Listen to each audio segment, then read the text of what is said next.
Sugeng Injak, untuk peserta Puranisma pada pagi hari ini kita akan bersama-sama membahas kaitannya dengan masalah hipertensi dan diabetes mellitus. Jadi harapannya panjenengan ampun bosan-bosan terkait masalah seputar hipertensi maupun diabetes mellitus, karena ini sangat penting sekali. Pengetahuan ini mungkinan ada sedikit yang salah atau kurang pas, suatu mitos atau suatu pemahaman terkait masalah hipertensi dan diabetes mellitus. Jadi jenengan kalau sudah perso, sudah mengetahui masalah ini, nanti tidak akan percaya dengan hal-hal yang kurang pas di masyarakat tentang pemahaman hipertensi maupun diabetes mellitus. Untuk itu monggo kita sareng-sareng memahami terkait masalah hipertensi dan diabetes mellitus.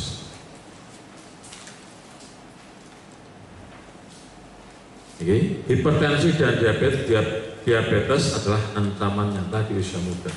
Prevalensi meningkat, jumlahnya itu meningkat, angka kesakitannya itu meningkat drastis pada usia muda akibat kebiasaan buruk. Nah ini, akibat kebiasaan buruk dalam keseharian yang merusak metabolisme dan pembuluh darah. Ya. Dari muda itu sudah terkait masalah kebiasaan buruk, ya, kebiasaan buruk sehingga memicu adanya hipertensi dan diabetes. Sekarang diabetes dan hipertensi tidak harus tua, yang muda-muda bahkan kalangan anak-anak pun sudah mulai tensinya mulai tinggi. Jadi harapannya dengan jenengan sampun perso seperti ini, diharapkan bisa memberikan tuntunan, bisa memberikan edukasi terhadap putra-putrine sing masih muda-muda untuk merubah kebiasaan yang buruk menjadi lebih baik.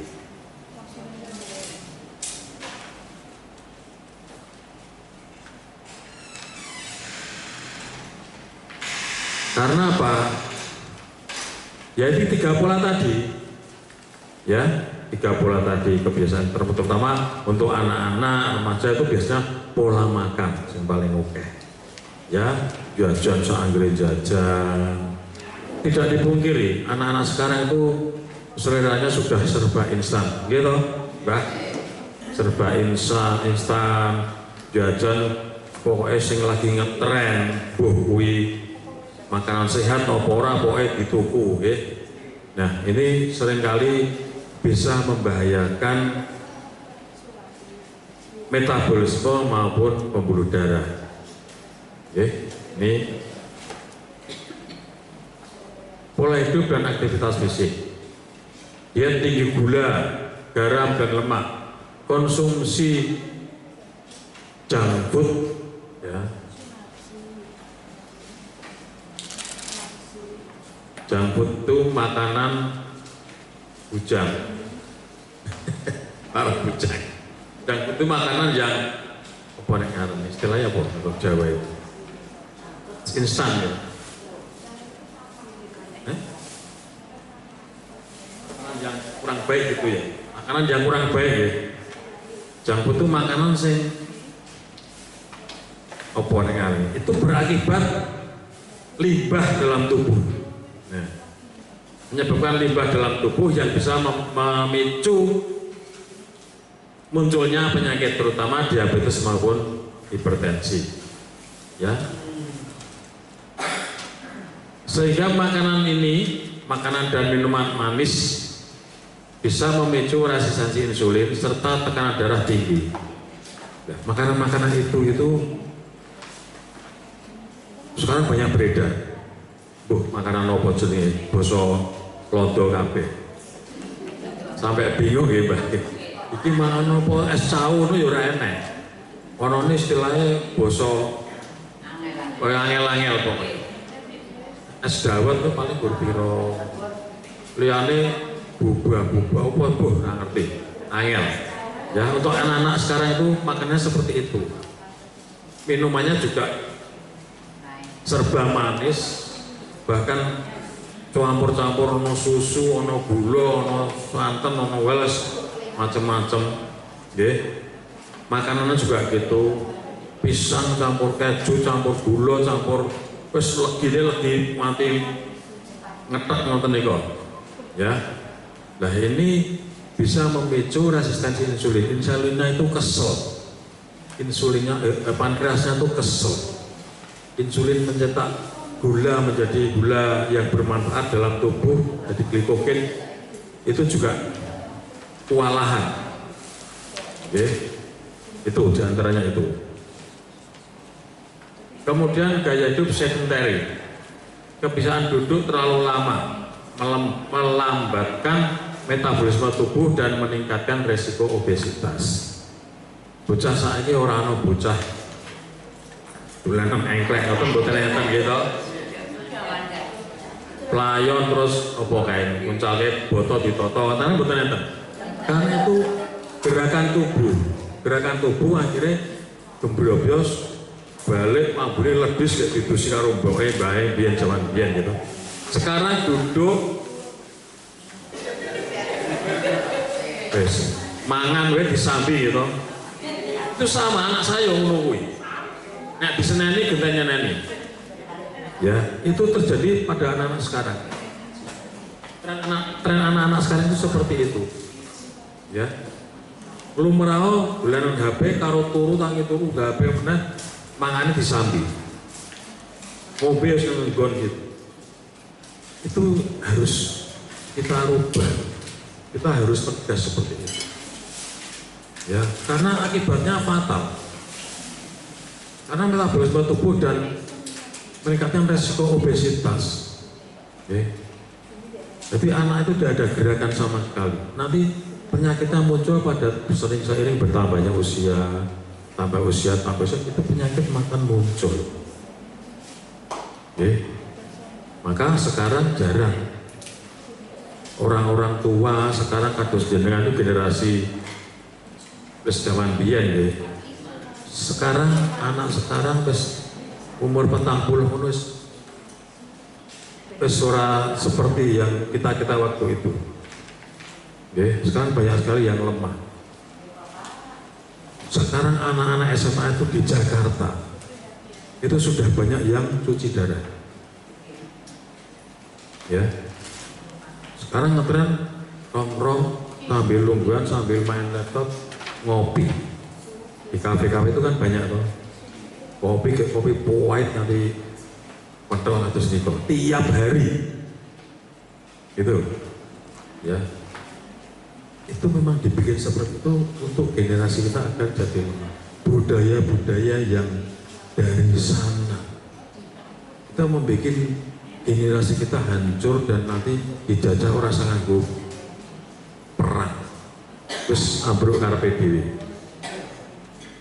Ya. Ini. Akhirnya apa?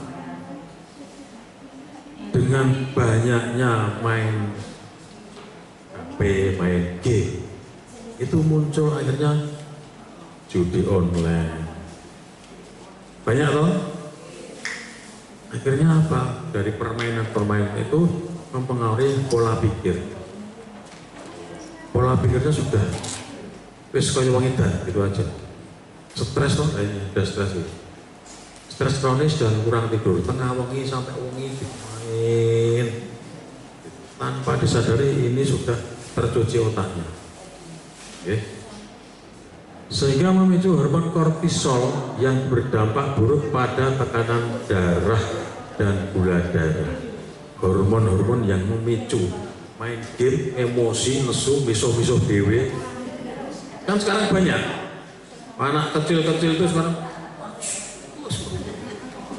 miso-miso sama gamenya itu. Coba dilihat nanti kalau perhatikan anak-anak itu, deloki kan itu, kayak jengkel karpet itu. Coba itu nanti sering terjadi, ya.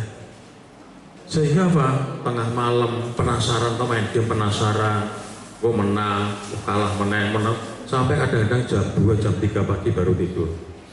Nah ini akibatnya terjadi stres dengan permainannya yang membuat memicu hormon kortisol ini, ya akhirnya apa? Tekanan darah dan gula darah itu buruk, metabolisme buruk. Oke. Dampak rokok dan alkohol sekarang kan banyak.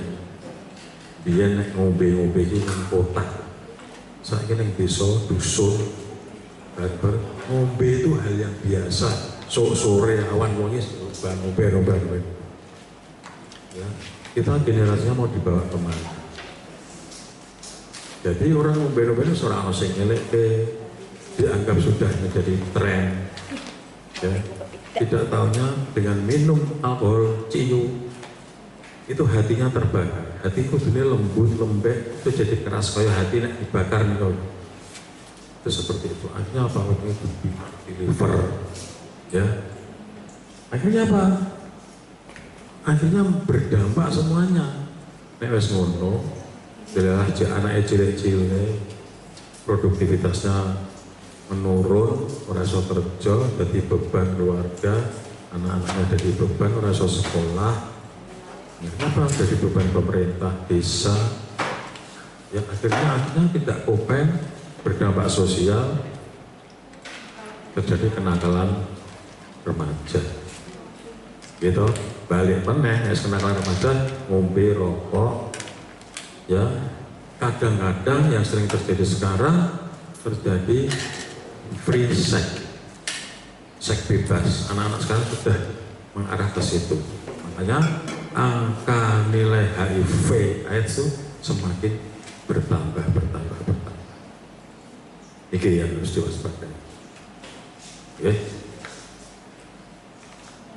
Kembali lagi, jadi kita sebagai orang tua minimal sedikit memberikan penyuluhan terhadap generasi-generasi yang akan datang. Jangan sampai terjadi seperti itu. Banyak kasus-kasus HIV ini sekarang, ya.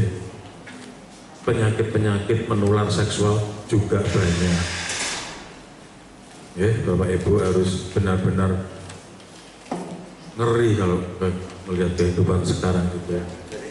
Harus benar-benar disiplin terhadap pergaulan putra putune, ya. Tidak usah mengikuti tren-tren sekarang, ya. Ini banyak sekali. Nah, kita kembali lagi. Dari semuanya ini, okay, dari semuanya ini, itu menyebabkan terjadi hipertensi maupun diabetes di usia muda. Ya. Nah, kemudian setelah itu ada mitos-mitos kaitannya dengan seputar hipertensi. Mitos.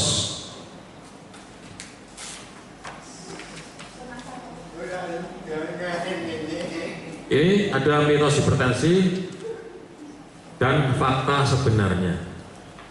Mitos, hipertensi hanya menyerang orang lanjut usia.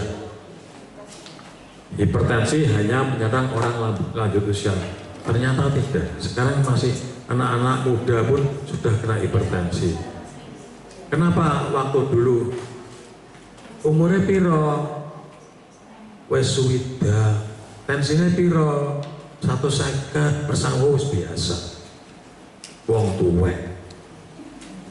Sekarang pun perso toh itu tidak berlaku. Ya, jangan mitos itu jangan dipercaya. Kesepakatan tensinya harus di bawah 140/90. Ora tuwek, ora enom, ya wis ngono. Karena tensi 140 ke atas, 140/90 ke atas sudah dianggap hipertensi dan sudah bisa memunculkan komplikasi. Jangan mikir ngoten. Jadi nak 140/90 wis wayahe ngombe obat. Jangan umurnya biasa, umurnya semono wis normal, umum, ya, tidak boleh seperti itu. Nah, ini mitosnya ini, hipertensi hanya menyerang orang yang lanjut usia saja, lansia salah. Ini dapingnya. Faktanya meskipun resikonya meningkat seiring bertambahnya usia, hipertensi kini semakin banyak menyerang usia muda dan produktif akibat faktor gaya hidup yang tidak sehat, kurang gerak, stres, dan makan makanan yang instan. Pengaruhnya lagi dalam ketiga pola. Pokoknya 3 pola itu dieling-eling dilaksanakan, insya Allah aman, tunggu aman. Ya, kurang gerak pola hidup, stres pola pikir, makanan instan pola makan, gitu. Bolak-balik 3 pola. Ya. Nah, ini ada mitos lagi tentang hipertensi. Mitosnya, jika tekanan darah sudah kembali normal, saya bisa berhenti minum obat darah tinggi. Tensinya pinten, Mbah? Walaupun 120 pun normal, terus obatnya nggih mboten kula unjuk. Dan apapun mari, kula pun mari dites dasar niki dites mudah meneh 180/90. Dan ini mudah meneh. Lah kula niku wingi pun mari lho, Pak. Ya, ini mitos. Ya. Nek tekanan kembali normal itu berarti wis mari. Padahal hipertensi tidak bisa sembuh. Bisanya terkendali. Ya, udah pikir gitu. Faktanya hipertensi adalah kondisi jangka panjang. Obat antihipertensi harus diminum secara rutin sesuai petunjuk dokter untuk menjaga tekanan darah tetap stabil dan mencegah resiko serangan jantung maupun stroke. Jadi, kalau obat hipertensi itu dideke, darahnya mengke naik lagi. Berarti darahnya mudun itu bukan karena sembuh, tapi karena minum obat. Gitu? Nah, sekarang kalau minum obat hipertensi itu berarti ngombe obat terus kok ginjalmu nek kena piye? Itu di luar di masyarakat itu mesti sering seperti itu. Ojo ngombe obat terus ginjalnya sakit. Ya. Kita ada obat-obat yang bisa mengakibatkan ginjalnya kena atau kurang baik, dampaknya ginjal, dampaknya ke lambung, ya banyak. Tapi untuk hipertensi, obat-obat hipertensi justru mengamankan ginjalnya, mengamankan jantungnya, mengamankan serangan stroke. Jangan sampai terjadi 3 ini semua. Karena obat ini tujuannya untuk mengendalikan hipertensi, berarti harusnya minum terus. Dan makin ngombe terus darahnya saya mudun, entek tekanannya. Gitu? Ternyata tidak. Justru dengan minum obat terus, akhirnya tekanan darahnya wis mandek di tempat yang normal. Akhirnya apa? Dengan minum obat itu stabil. Orang munggah, orang mudun, orang munggah, orang mudun. Akhirnya tekanan darahnya stabil. Orang kenceng itu kayak karet, lama-lama gripes lantas pecah. Itu namanya stroke hemoragik. Nih, pun paham nggih? Mulai saat ini ora usah gagas omongane wong.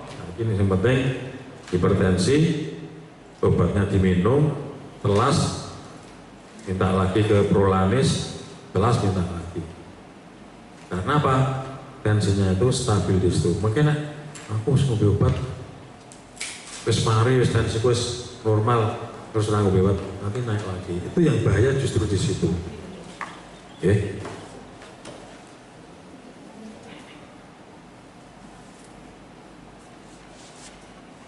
Ini ada lagi yang mitos hipertensi.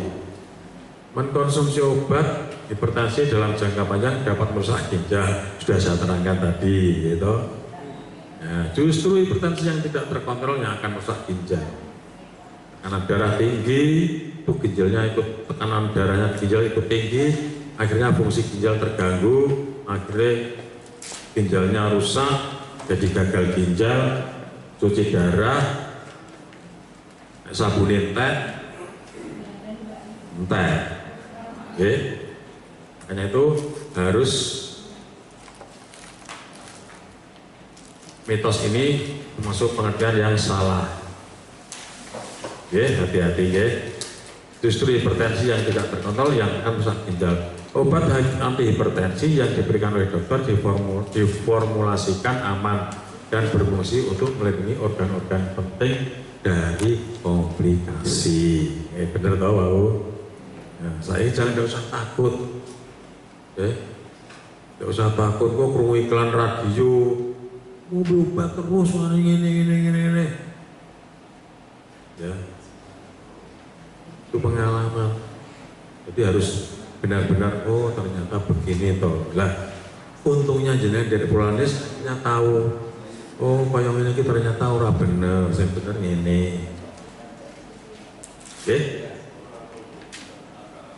Nah, sekarang masuk ke mitos seputar diabetes, masalah gula. Diabetes disebabkan oleh terlalu banyak konsumsi gula. Ya, kan sering sekarang cokaknya ngombe gula, nek loro gula. Gitu. Nah, faktanya konsumsi gula berlebih memang meningkatkan risiko. Namun penyebabnya jauh lebih kompleks. Diabetes tipe 1 adalah penyakit autoimun, kokonone. Sedangkan tipe 2 dipicu oleh kombinasi resistensi insulin, kelebihan berat badan, kurang gerak, dan faktor genetik. Ya, ada keturunan. Nah, ini. Jadi kalau minum gula terus sampai terjadi penggaweane macul, kerjane nglalas, wesel dinoto orang ngombe gula. Akhirnya apa? Lemes. Gula yang diambil dari hati, hatinya bekerja keras. Akhirnya apa? Liver. Makanya harus seimbang ya. Jadi nek kerja keras ki yo ngombe gula, terus ora nyirek gula, kok tidak kena gula. Ngindari gula, kena liver. Akhirnya livernya capek, hatinya capek. Produksi gula gue energi. Orang kerja kan butuh tenaga. Tenaganya itu dari gula, ya toh. Lah gulane ora enek, jipuk ning oleh livernya kerja keras loh, nyumbang gula. Akhirnya kesel, terjadi pembengkakan. Lah nopo? Mual-mual Pak senep ini. Lihat pekso livernya bengkak, harus istirahat total. Istirahat total terus orang nyebut gaweane keter. Lah itu harusnya keseimbangan ya. Yo minum gula sesuai dengan kebutuhan tenaga. Ojo gula ya enggak bagus. Tapi gula itu bukan penyebab diabetes. Jadi sebelum sekedar memicu lah, disebabkan oleh ketidakpemanfaatan gula terhadap pemanfaatan energi, tenaganya itu ora tinggu, gulanya masuk terus, dan itu bisa menyebabkan gangguan di panas. Di olahraga penting, sampai lemu, berlemu bahannya besok tangi turu madang kok ngantuk turu meneh. Ya akhirnya gula. Tiba-tiba ngerti-ngerti loh, awakmu kok saiki susut, ternyata gula. Oh ini lemu, perlu dipahami ya. Ada mitos lagi, diabetes basah dan kering ini mesti alami ngoten. Ada diabetes gula ini gula apa? Gula kering. Gulane ngono gula basah. Lah sing apik ya rada nyemek-nyemek. Ora basah ora kering. Nggih. Ini sering terjadi. Nek dikandani ya angel. Ono lukane gula basah. Aduh ora ono lukane gula kering. Iya sing gula basah gula kering. Sing ono lukane sithik ya rada nyemek-nyemek. Nggih. Nah, ini salah. Enggak ada gula basah gula kering menurut medis. Ya. Ini adalah istilah kita medis gula basah. Menurut fakta, konsumsi gula berlebih meningkatkan risiko, namun penyebabnya jauh lebih diabetes lebih tipe 1 dan 2 tidak dibedakan dengan basah atau kering. Ya, itu komplikasi. Kan dulu kan pernah dibahas komplikasi gula itu matanya kabur, kebas, ciper. Kenapa sampai terjadi perlukaan di kaki? Karena sirkulasinya tidak lancar, oksigenasi di kaki, darahnya di kaki itu kurang, akhirnya terjadi nyeri dari luka dari luka diabetes, dari kerowok, dari itu karena tidak ada sirkulasi darah di situ, kurang karena gulanya ketut terus, tenagane nggo nyalurke gula, nyalurke darah ke seluruh tubuh itu lambat. Nah, ini muncul tekan dhuwur, begitu tekan isor alon, kurang. Akhirnya sekali nyeri, gedibel, ngerti-ngerti tidak lancip, ora krasa. Itu kok wis mlowo. Akhirnya terus. Makanya kalau sudah terjadi itu kerjasamanya dokter dengan dokter BTKV, kardiovaskuler, ya, disuntik, bedah darah yang kono ben lancar. Jadi tidak ada istilah gula basah dan kering. Betul ya, pun paham toh saat ini? Mana orang ini gula basah ora enak gula basah. Berarti gula kering ora enak gula kering. Ya. Jadi adanya komplikasi.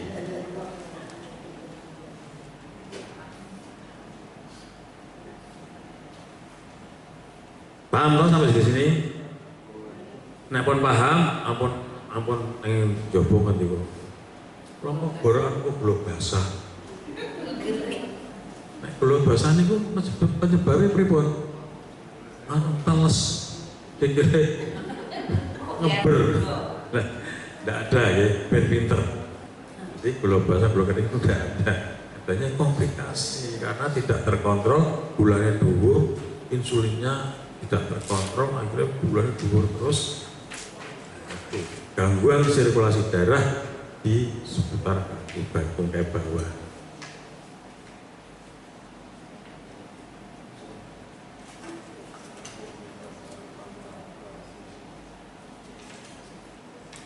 Ini ada lagi masalah mitos juga.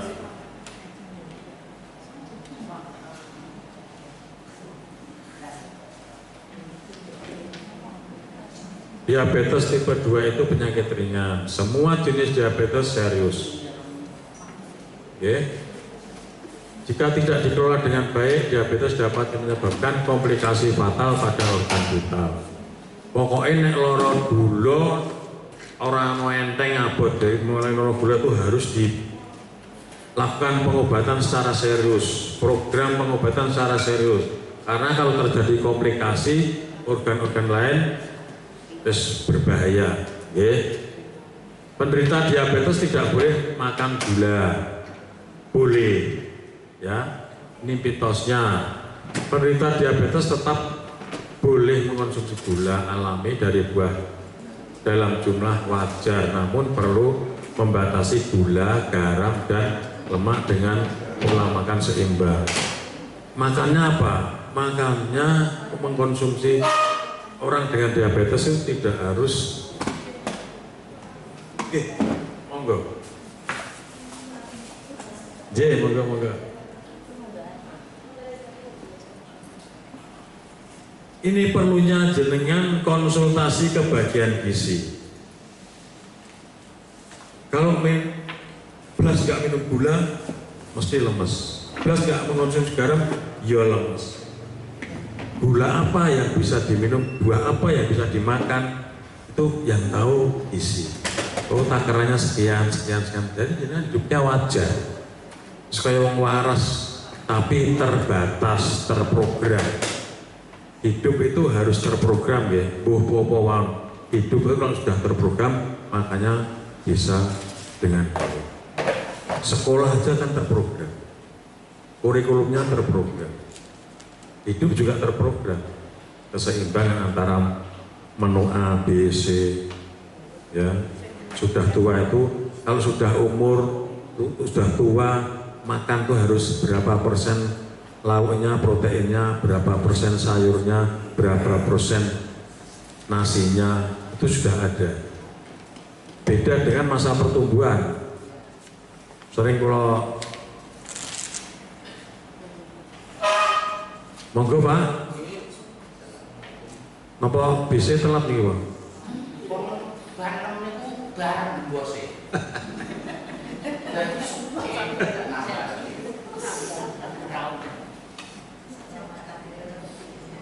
Sekali bang nih Pak, layak nasi kempes kita. Jadi harus orang sakit gula hipertensi nggak usah terlalu dipikirkan terlalu gula terus konsultasi gizi. Aku makannya apa Mbak? Oh ya secukupnya. Kau nak dilongi anak aku jalannya pengen gula tapi aku gulanya dhuwur. Kau nak ngombe gula lemes, ada waktu-waktunya yang kita harus mengkonsumsi. Gula apa yang bisa dikonsumsi sekarang banyak, gula diabetes, stevia, itu banyak. Jadi nggak usah takut, karena karbohidratnya diatur. Nah, belas, orang makan gula belas, lemes. Orang makan garam, ya lemes. Jadi harus benar-benar ditata pola makannya.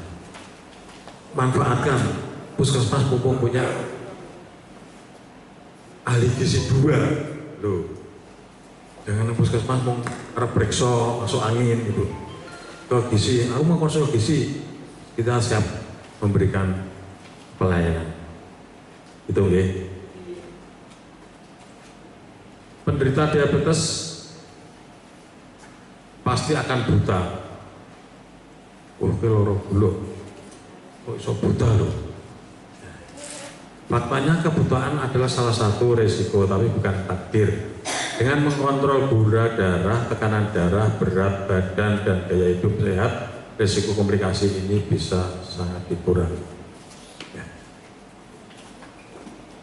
Intinya pokoknya bohopo itu kita masuknya ke 3 pola itu tadi. Oke, 3 pola itu diterapkan. Mangan ora entuk, ora iso mangan entuk. Sithik wae, cukup bae. Minum gula yo sithik atau gulanya diganti gula yang non karbohidrat. Karena tubuh juga butuh gula toh. Nggih. Tuh. Kemudian ojo kesel-kesel ora gula, itu salah. Harus olahraga malah. Penderita DF itu harus olahraga. Justru wajib berolahraga karena aktivitas membantu mengontrol gula darah dan mencegah komplikasi seperti penyakit jantung, ya. Itu harus olahraga tetap paling tidak 30 menit dengan jalan kaki, biar sirkulasi darahnya lancar. Ini diabetes hanya penyakit orang tua. Sekarang banyak anak-anak itu diabetes. Nggak usah terus anak-anak wis pangan opo wae diloske akhirnya kena diabetes.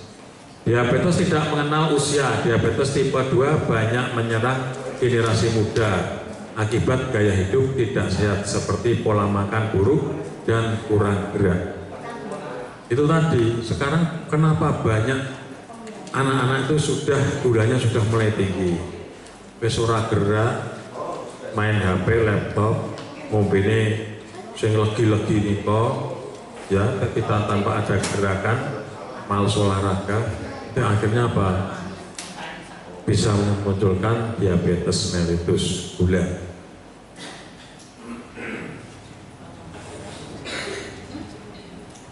Nih, mitos lagi nih, penderita diabetes tidak boleh donor darah. Salah, boleh. Gampang wae. Penderita diabetes tidak boleh hamil. Boleh ya? Boleh. Hamil. Perempuan penderita DM bisa hamil dan melahirkan bayi sehat asalkan gula darah terkontrol dengan baik sebelum dan selama kehamilan. Yang penting terkontrol, periksa rutin, ya. Hanya orang yang gemuk yang bisa kena gula, ya. Tidak semua orang bisa potensi. Nah itu Pak mau potensi. Potensi itu artinya punya apa ya? Punya kemungkinan untuk terjadi, ya. Jadi berpotensi untuk semuanya bisa kena gula. Kalau pola hidup, gaya hidupnya tidak teratur, pola makannya tidak teratur. Minum obat diabetes dalam jangka panjang merusak ginjal. Tadi sudah saya terangkan. Ternyata tidak, ya. Kemudian insulin hanya untuk diabetes kronis, salah. Ini sebenarnya umpomo, ya. Umpomo insulin itu murah. Saya kira insulin itu malah lebih baik daripada obat. Tapi obat juga baik juga, ya. Tidak, insulin itu tidak hanya untuk yang berat gulanya saja, ya. Penggunaan insulin sejak dini justru efektif mencegah komplikasi. Terapi insulin di awal bukan tanda kegagalan, melainkan cara untuk mengontrol gula darah dengan optimal. Jadi insulin itu sebenarnya lebih bagus kalau untuk gula, walaupun itu awal. Gambarannya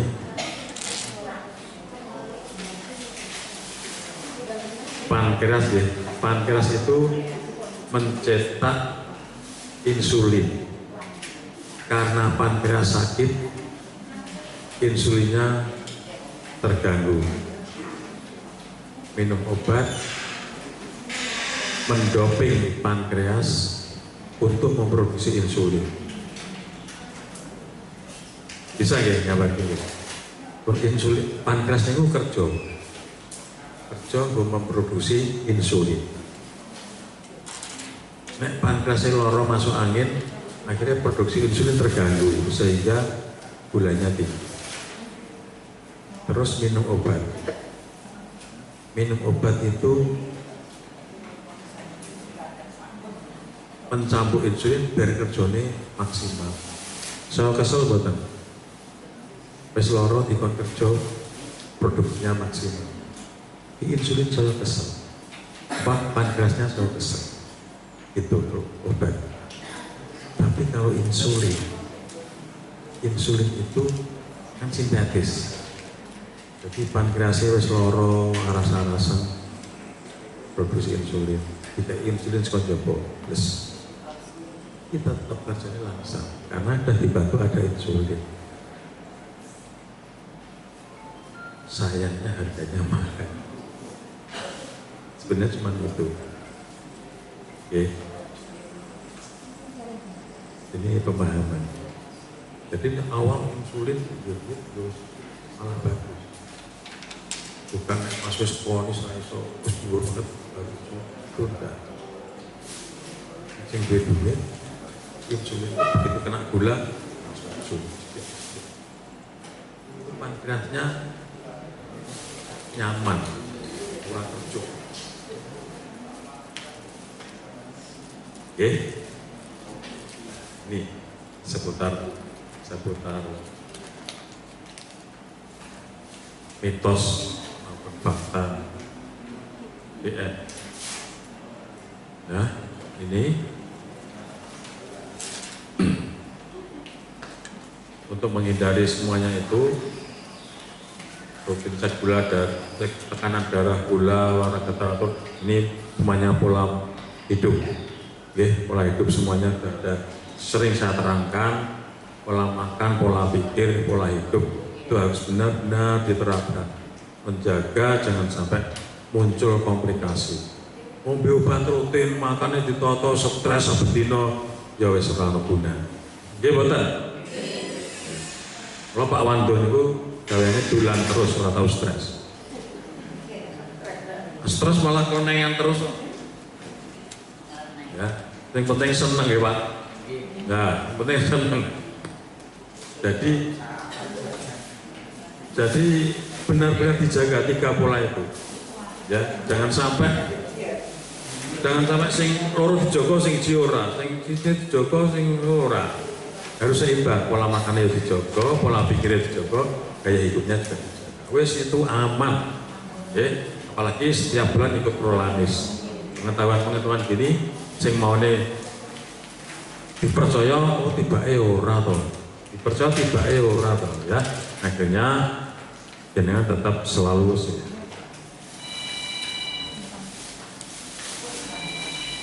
Nah,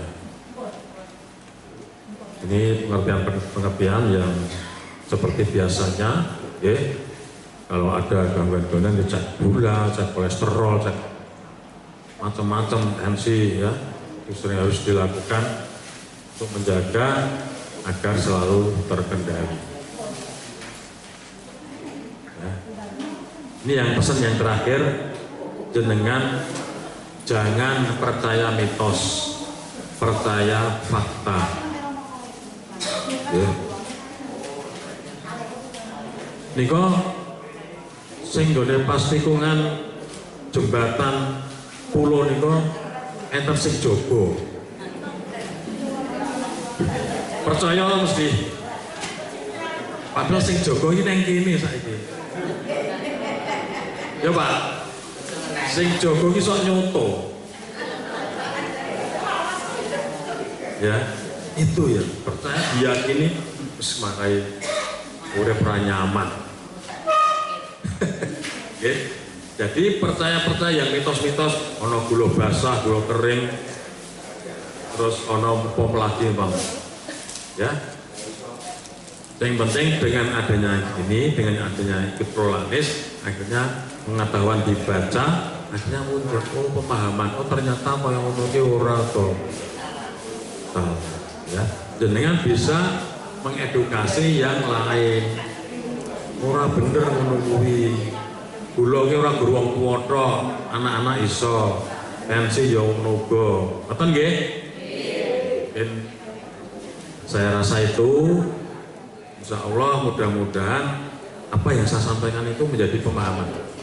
Oh, pengertian. Nah, di sini jenengan bisa menyerap ilmu yang saya sampaikan tadi, akhirnya bisa memberikan pemahaman yang benar terkait masalah hipertensi maupun DM kepada masyarakat sekitar panjenengan.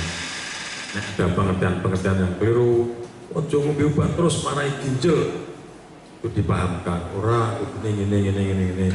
Oh iya ternyata. Akhirnya masyarakatnya pinter kabeh. Nonton nggih?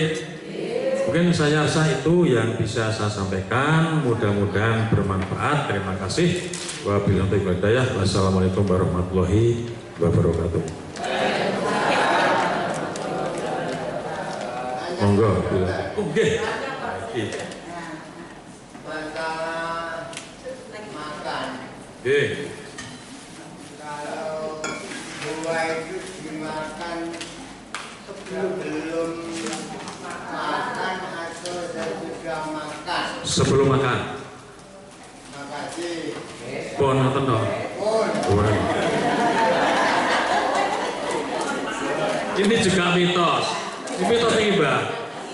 Esuk-esuk urung sarapan wis mangan ke atas, mangan salah. Zaman biyen kula nggih ngoten niku. Gitu. Ternyata yang benar itu makan buah sebelum makan. Karena dia membantu pencernaan, membantu kerja usus, jadinya nasi yang usul itu tercerna dengan baik, nyaman, akhirnya tidak sumbelit. Nah, sing biyen zaman biyen ya wis dilaleke mau. Kula biyen esuk-esuk mangan buah diseneni. Esuk-esuk sarapan wis mangan buah. Kowe nyolong ya, Pak. Ngoten nggih, Pak? Nggih.